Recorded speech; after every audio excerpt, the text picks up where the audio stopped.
Oke, Martis. Jadi lumayan flex juga. Fredrin bisa jungler, Martis bisa jungler, tapi dari sisi S11 Gaming, ini bisa berubah juga sebenarnya. Berubah dalam arti apa nih, Om? Role mereka kan. Oh, Dalam artian ya hero-hero pick mereka kan dari grupnya sendiri yang bisa bermain sebagai XP laner, cowoknya masuk sebagai jungler, bisa Iya. dibalik. Ini Terus Joya main sebagai mid laner. ini dari RRQ akhirnya juga harusnya main tebak-tebakan juga sih. Ya, mengingat bahwa tadi Papadok kalau nggak salah tadi yang Yes. memegang grok, tapi kita Grok. juga balik lagi seperti omong kita masih belum tahu apakah nanti groknya akan ditaruh di arah romer, tapi itu dia 10 hero yang sudah diambil oleh kedua belah tim dan sebentar lagi kita akan menyaksikan untuk match pertama kita di day 4 ataupun hari keempat dari group stage. Ini cukup menarik ya, karena Araki Akira tentunya dengan performa gemilang mereka kemarin, mereka tentunya cukup pede untuk mengamankan mungkin sama seperti Todak, 3 match penuh. Yes. Dimana 3 match kemenangan yang akan diamankan oleh tim dari Brazil. Tapi ini akan jadi PR yang berat banget untuk S11 Gaming. Seperti apakah performanya, apakah S11 mampu untuk mencuri 1 poin dari Araki Akira. So, let's go. Ini dia match pertama kita dari hari terakhir group stage di M4 tentunya. Dimulai dari S11, dari sebelah kiri dan juga sebelah kanan ada RRQ Akira tentunya. Dan ternyata King yang menjadi jungler yaitu Fredrin, yang sementara Jotun tetap menjadi jungler. Walaupun tadi kita sudah sebut seberapa besar resiko doi jungler dengan menghadapi Kaja dan juga Fredrin. Tapi ya, kalau aku menurut aku ya, Araki Brazil ini seremnya memang di kombonya Luis dan juga Tekashi sih. Balik lagi Luis sih yang bisa melakukan zoning out secara terus-menerus ya. Makanya tadi kalau kita lihat memang cowoknya langsung diambil juga oleh S11. Karena kemarin perform dari Luis adalah dia bisa melakukan zoning out ke pemain-pemain yang lain. Dan ini sudah mulai terlihat bahwa Luis adalah pemain yang sangat-sangat agresif sekali. Oh, ternyata dari groknya yang akan ditaruh di posisi XP. Mencoba untuk mungkin menangin segilenya ya, dari segi lane-nya di sini dengan Tekashi yang menggunakan Martis. Jadi sepertinya Chow yang akan menjadi inisiator untuk pemain-pemain dari S11 di sini. Lebih mengamankan berarti single target ya Iya. untuk seorang Erwin. Tinggal targetnya di sini lumayan sih, ada beberapa target yang bisa di softlock ke arah Beatrix dan juga ke arah Lunox-nya. Tetapi kalau tendangan terhadap Takeshi justru itu bakalan hitungannya jadi asis mungkin ya untuk teman-teman dari RRQ Akira, mengingat bahwa Takeshi bisa membawa beberapa player dengan adanya Mortal Coil yang dia miliki. Sementara kali ini dari kedua belah tim mereka bakal main mungkin agak sedikit lebih pasif terlebih dahulu, sembari sekarang Jotun udah dapetin level 4-nya. Dan dia diam-diam masuk ke area jungle dari RRQ Akira tanpa diketahui. Dan sudah melakukan sedikit zoning ke area bawahnya. Yang dimana Kai dan juga Gusta Lagusta bakal fokus untuk clear aja. Sementara di bawahnya cukup ramai ya sebenarnya. Dari Tekashi dan juga ada rotasi yang dibawakan oleh seorang Seigen. Tapi Turtle Camp by UBS Gold tentunya yang sudah hadir di area bawah. Ini yang ngebuat kedua belah tim tentunya mereka udah mulai rusuh di area bawahnya. Sementara Papadok bersama dengan Erwin kali ini bakal coba untuk mengcover seorang Jotun. Erwin bakal coba ditahan terlebih dahulu dengan satu buah Warrior Dragon dan mengarah ke arah seorang King. Tapi Jotun berhasil untuk mendapatkan Turtle Slain by UBS dan terkena stun dari seorang Kingnya. Masih mencoba untuk mundur terlebih dahulu. Seigen pun mengambil angka 1000 sembari dari pemain-pemain S11 Gaming gak mau terlalu overcommit juga. Iya, ini tadi ada tendangan ya datang kepada King juga untuk menjauhkan retribution tersebut, menghasilkan kepada Turtle yang bisa diamankan oleh S11 Gaming. Walaupun demikian, kita bisa melihat bahwa dari segi gold gap sebenarnya masih diungguli oleh RRQ Akira. Tapi ternyata secara jump scare ada first blood by Infinix kepada Luis di tangan seorang Chan. Tiba-tiba keculik tuh Kawawa. Ya, dan itulah power dari Kadita ya. Dimana memang ketika tidak diketahui presensinya dia ada di mana, dia bisa memberikan serangan kejutan juga. Iya, ini yang cukup menyeramkan ya. Tapi kali ini King sepertinya terjebak dan namunnya tidak bisa dibantu oleh pemain-pemain dari RRQ Akira yang dimana dia sempat terjebak di kandangnya Turtle tadi itu. Ya, ada 3 bahkan yang setup yang manis juga dilakukan oleh Erwin tadi sebagai roamer dengan cowoknya dia. Jadi secara memang di sini adalah tempo permainan yang sangat-sangat pelan sekali yang sudah mulai terlihat. Tapi dengan kehadiran dari Joe ini mereka harus bisa mencepat juga S11 Gaming. Iya. Sedikit ketarik ke late game di mana item defense sudah selesai untuk RRQ Akira, ini bakal berat nantinya. Dan dari talent-talentnya juga. Emblem Demon Slayer berhadapan dengan Mystery Shop yang dipakai jadi mengejar untuk mendapatkan ekonomi yang cepat juga. Tapi tahan dulu Kawawa karena ada yang terculik lagi dan lagi di area midnya. Seigen yang harus mulai berhati-hati. Nggak cuma Seigen, bahkan aku bilang RRQ Brazil di sini. Mereka harus benar-benar harus berhati-hati setiap nyebrang ke area mana busnya. Mereka benar-benar harus ngecek dulu. Gak bisa asal gegabah masuk begitu aja nyebrang polosan karena eksekusi combo lagi-lagi. Dengan area Petrify yang dibawa oleh seorang Chan di sini bersama dengan Erwin yang bisa The Way of Dragon. ini bisa aja metode pick off dibawakan terus sama S11 Gaming. Iya, apalagi melihat dari draft pick teman-teman RRQ Akira, sepertinya S11 tahu bahwa mereka punya advantage yang sangat tinggi di arah early seperti ini, di mana dengan masih banyak syarat yang terbuka, bermain dengan pick off adalah hal yang sangat pintar untuk seenggaknya mencicil perekonomian dari RRQ Akira untuk ditinggalkan jauh terhadap S11 Gaming. Oke, tapi totalnya kali ini udah mulai coba di kontes dan bahkan The Wave Dragon lagi dan lagi dari Erwin. Mengarah ke arah satu pemain, namun ternyata Erwin teman terlebih dahulu. Di follow up dengan begitu cepat karena Chan-nya berhasil untuk dapetin positioning dan timing yang pas untuk nge-follow up The Way of Dragon dari seorang Erwin Kawawa. Yes, itu nice team play juga ya, karena dari sisi backupan bagaimana memang Joy-nya bisa ditargetkan oleh Kaja, tapi ternyata follow up yang masuk dari Kadita juga memberikan burst damage yang sangat besar sekali. Wah. Jadi untuk di early game, ketika belum punya item defense, memang akhir-akhirnya pastinya akan sedikit tertekan. Dan mereka harus bisa mengejar bagaimana caranya untuk mendapatkan item defense sesegera mungkin. Ini PR banget sih ini Kaditanya nih, Choji. Kayaknya agak sulit ya, bisa dibilang kayak harus jadi prioritas juga nggak sih sekarang? Pastinya, dan prioritas juga bagi kalian para penggemar makanan dan juga minuman. Jadi langsung aja masuk ke link yang ada ini di grb.to/m4 untuk mendapatkan diskon hingga 90%. Iya, jangan sampai kelewatan ya. Apalagi ini kan M4 masih berjalan sampai babak knockout. Jadi diskonnya pasti akan selalu ada buat teman-teman. Nah, kalau kita ngeliat sekarang nih Coji, Yap. RRQ Akira, mereka lagi di mungkin keadaan yang mungkin nggak unggul lah dibandingkan dengan S11. Meskipun dari segi turtle-nya pun masih didominasi oleh S11. Tapi ini gimana caranya dari Eren Mega, dia tiba-tiba flicker maju, terkena surprise di Divine Judgment, eksekusi yang sedikit gagal, namun ternyata Seigen berhasil menjadi trade dari seorang Chan. Iya, ini Chan benar-benar menjadi salah satu damage maker paling besar untuk S11 Gaming untuk di 5 menit pertama ini. Karena mereka sekiranya sangat-sangat menekankan sekali yang namanya, kalau misalkan ada satu player yang lagi kosong, oke, kita langsung aja rush, kita langsung ambil. Itu yang selalu terjadi, dan bahkan lihat di bawah sana, Tekashi berjuang sekuat tenaga untuk survive. Tapi sayangnya rotasi yang dilakukan oleh S11 Gaming ini sangat menyeluruh dari top lane hingga bottom lane, membuat S11 Gaming dari tadi memenangkan team fight. Karena pasti ada satu pick off terlebih dahulu yang dilakukan, baru mereka berani melakukan rush ke dalam turret. Seperti itu, Mawa, kalau menurut aku sih. Ya, secara team fight memang bisa dimenangkan, tapi objektifnya diambil oleh RRQ Akira.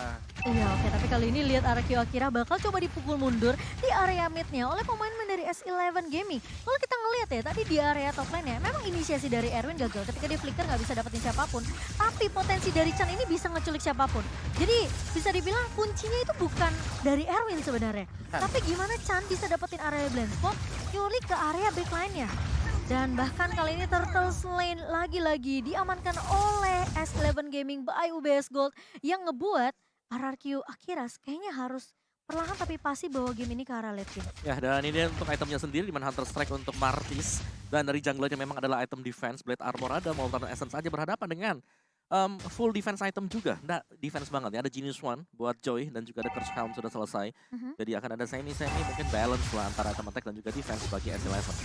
Oke, tapi sementara ini Tekashi udah bermain bakal lebih sedikit agresif mencoba untuk mencuri, tapi ternyata Papadok menahan dengan satu buah wild charge dan Jotun berhasil ngebuka Electrifying Blade. Masih mau lebih kali ini dari seorang Jotun yang terkena tahu, namun ternyata Jotun masih bisa mundur ke area backline. Malah ratu pemainnya itu Eren harus terpick off begitu saja. Sementara Seigen masih mau lebih, masih ada Brianna Voda dan Papadok mencoba untuk menahan barrier yang sangat amat baik, namun ternyata tidak akan ada follow up lanjutan dari S11 Gaming. Oke, ini sepertinya dari RRQ Akira juga sudah mulai catch up ya dengan power yang dimiliki oleh S11 Gaming. Terbukti dari segi objektifnya pun dari arah bottom lane mungkin satu hit terakhir bisa menghancurkan turret tersebut. Tapi kembali lagi Jotun yang dari tadi selalu diberikan space oleh Chan untuk melakukan farming. Sudah mulai ada hasil yang lumayan bagus, mengingat bahwa memang dari segi level masih sama-sama di level 11. Tetapi kalau kita ngelihat dari kill ataupun death-nya, Jotun ini bisa dibilang lebih stabil dibandingkan dengan King yang sudah tumbang sekali. Walaupun demikian, ingat King di sini membawa emblem Demon Slayer, Om. Ya, dia bakal lebih cepat ya untuk farmingnya. Tapi satu yang pasti adalah di sini gameplay dari RRQ Akira mereka harus berubah. Karena dari match-match sebelumnya, 2 match sebelumnya mereka menggunakan Joy. Ada satu hero yang bisa langsung menuju ke backlaner, tapi sekarang mereka belum punya. Erwin langsung ngebuka inisiasi lagi dan lagi menuju ke arah seorang King kali ini. King akan tumbang, namun kali ini Luis harus mundur terlebih dahulu, masih punya flicker, namun ternyata Kai terlalu free di area backline-nya. Gusta mulai datang, namun ternyata agak sedikit terlambat. Sementara Tekashi mulai datang dari area blind spot mencoba untuk memotong pemain-pemain dari S11, namun ternyata S11 Gaming tahu apa yang mereka lakukan di sini. Mereka mundur, mereka dapetin satu pemain, bahkan kill ke Luisnya. Menurut aku itu juga sebenarnya bisa dibilang udah diprediksi sama Kai yang memiliki sekarang damage-nya udah cukup kayaknya. Ya, dan yang dari aku lihat, walaupun Erwin dari tadi gagal tendangan atau apapun itu, seenggaknya ada distraksi yang bisa dilakukan agar Chan bisa masuk dengan mudah. Dan itu dia Lord Lane by UBS telah dikeluarkan oleh S11 Gaming di menit 9 kali ini. Walaupun demikian, kita masih melihat banyak sekali turret yang masih utuh, membuat harusnya RRQ akhirnya masih bisa melakukan defensive manuver. Tapi ini dia replaynya. Yes, replay by Infinix Note Series di mana memang di awal ini setup yang manis banget yang dilakukan oleh pemain-pemain dari S11. Mereka melock junglernya tanpa adanya efek sisi tambahan juga membuat pemain-pemain mereka bebas. Jotun bebas. Terus juga masih ada tadi Brilliance of Order yang bisa dikeluarkan oleh Lunox. Itu dia, di arah mid lane pun defensif masih bisa dilakukan, tapi balik lagi, Kali di atas sana sendirian. Oke. Ini PR sih, lihat Jotunnya bakal coba ditahan terlebih dahulu. Untungnya ada trade yang didapatkan karena Gusta Lagusta berhasil untuk mempick off ke arah seorang Jotun yang bisa dibilang cukup terpisah dari kawan-kawannya. Dan kali ini akhirnya mereka mencoba untuk balikin keadaannya Papadok, Walchas, tapi Erwin masuk dengan satu buah wave dragon, tapi Seigan hampir bisa bertahan namun ternyata masih bisa ditumbangkan oleh seorang Kai. Namun sisi lain, Gusta Lagusta berhasil untuk dapetin posisi yang benar-benar nyaman banget, bebas banget di area backline sehingga mempanis pemain-pemain S11 yang jadi mimpi buruknya RRQ Akira tadi. Itu dua klip dari Gusta Lagusta sudah cukup menghilangkan 80% HP dari Kadita. Hanya dua klip ammo dari Nibiru sudah cukup untuk membuat Kadita dari Chan pulang terlebih dahulu. Dan sepertinya ini juga menjadi turning point untuk teman-teman dari RRQ Akira. Melihat bahwa mereka telah kalah terhadap Contestor, tapi mereka sangat-sangat apik dari segi defensive manuver dan bahkan bisa melakukan counter setup terhadap teman-teman dari S11 Gaming. Ya, itu masih kurangnya follow up ya dari S11 tadi membuat mereka harus terpick off satu demi satu. Dan ya ini adalah reset ekonomi juga masuk ke dalam mid game-nya. Jadi masih untuk open ending untuk kedua tim ini. Sementara RRQ Akira yang kita tahu memang sedang berada dalam tekanan di early game, mereka sudah akan bisa kembalikan keadaan karena mereka sudah punya item-item defense-nya. Iya, dan buat teman-teman jangan lupa untuk dapetin official merchandise M4 ya. Dari www.gang.asia karena keren banget loh merchandise-nya. Jadi buat kalian yang penasaran langsung cek aja ke official website-nya. Dan yang pastinya ini dari RRQ Akira seperti yang Choji bilang. Udah mulai dapetin temponya nih, udah mulai bisa setidaknya ya kasih balasan lah, serangan balasan ke arah pemain-pemain dari S11 Gaming. Dengan posisi dari Gusta Lagusta yang mungkin tidak disangka-sangka sama S11 Gaming ini malah bisa jadi merah bahaya, tapi ternyata di area bawah Papadok hanya bisa untuk melakukan waktu sedikit karena dia tahu 3 pemain dari RRQ Akira tentunya bisa melakukan pick off ke arah seorang Papadok di area bawah. Iya, itu dia yang harus dilakukan Chan lagi dan lagi. Dia harus mengembalikan temponya juga untuk S11 Gaming dengan adanya pick off yang terjadi karena dari game range sepertinya sudah mulai dimimik oleh teman-teman dari RRQ Akira di mana tadi di arah bottom lane. Tiba-tiba entah dari mana Papadok terkena Divine Judgment dari seorang Kaja, ditarik keluar dan bahkan Gusta Lagusta sudah menyentuh angka legendary di 8 kill 0 dan juga 0 assist. Ditambah lagi dengan weapon mastery, harusnya mulai sekarang S11 Gaming terpikir untuk membuat anti cuirass ataupun blade armor.